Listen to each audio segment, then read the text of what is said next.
we need to talk about the differences between paraphrase and summary, and between the two different kinds of summary, the main ones that you use in academic settings.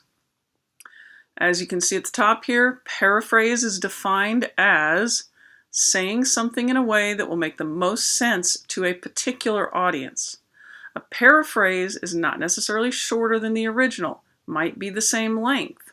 It's just that the language that you use is tailored to that audience. So, for example, if you have this poor child here who has fallen down and skinned his knee, if you say to that child, "I see that you have an abrasion on your lower limb," is that going to bring the child any comfort? Probably not, because he's not going to know what you're saying. He's crying already. This is not going to work. If you say instead, "Aw, did you get a boo-boo on your knee?" Same number of words, roughly speaking. But you can see that while the second one isn't shorter, it's a paraphrase because it's in language that this child will understand. Okay, that's paraphrase. Now, summary. The two main kinds of summary that you use in academic settings are called general summary and pointed summary. In a general summary, you are summarizing all the main points, the main aspects of whatever the text is that you're looking at. So if you're reading a particular article or you're reading a chapter in a textbook, what are the main points that text makes? That's what goes into a general summary. Summaries are always shorter than the original. So you might have a paragraph that you summarize in one sentence. You might have a chapter that you summarize in a paragraph. Always shorter. The second kind of academic summary is called a pointed summary. Sometimes it's called a targeted summary. You get the idea. It is looking at specific parts of a text that match the theme or the idea or the point of an essay that you are writing. So, unlike a general summary where you're summarizing the entire article, in a general summary, you're representing really what the author wanted to say. What were the author's main points? In a pointed summary, you are using the author's work for your own ends and purposes. A little bit more selfish that way. You're going to take what parts of it that they say that work for you when you're writing a particular essay. So, as an example, I've taken this really short article called Oil Storage Wars by Stacey Vanek Smith and Cardiff Garcia. Really short.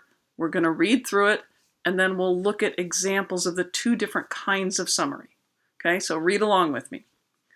When the coronavirus pandemic hit, the global economy ground to a halt. Shutdowns in countries across the globe put a brake on travel and on industrial production, and the demand for oil that fuels those industries dried up. But oil suppliers didn't stop pumping straight away, and the result was a massive glut of crude on the market.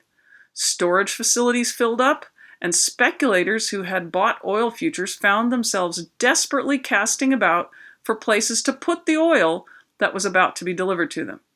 At one point in April, oil prices fell below zero as investors found they had to pay people to take the oil off their hands. Suddenly, oil storage capacity became an enormously valuable commodity. Oil storage companies began to innovate to create new capacity, and people who'd never considered storing oil started retooling to take advantage of an unusual opportunity. Now, if we were going to do a general summary of this article, what are the main points that they're making? They say the pandemic has had all kinds of unexpected economic effects. One of those has been on the oil industry. That's 2 sentences summarizing this very short article. That would be a general summary. What are the main things that they're trying to say? Now, let's imagine that you instead are writing, you're writing an article on the economic effects of the pandemic. you're not now interested in what they necessarily wanted to say. You're going to use this article as a source for your essay. So what are they saying about the economic effects of the pandemic?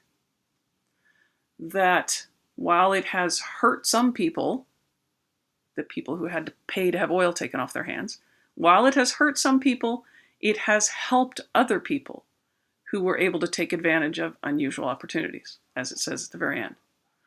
Does that make sense? Different kinds of summary for a different purpose.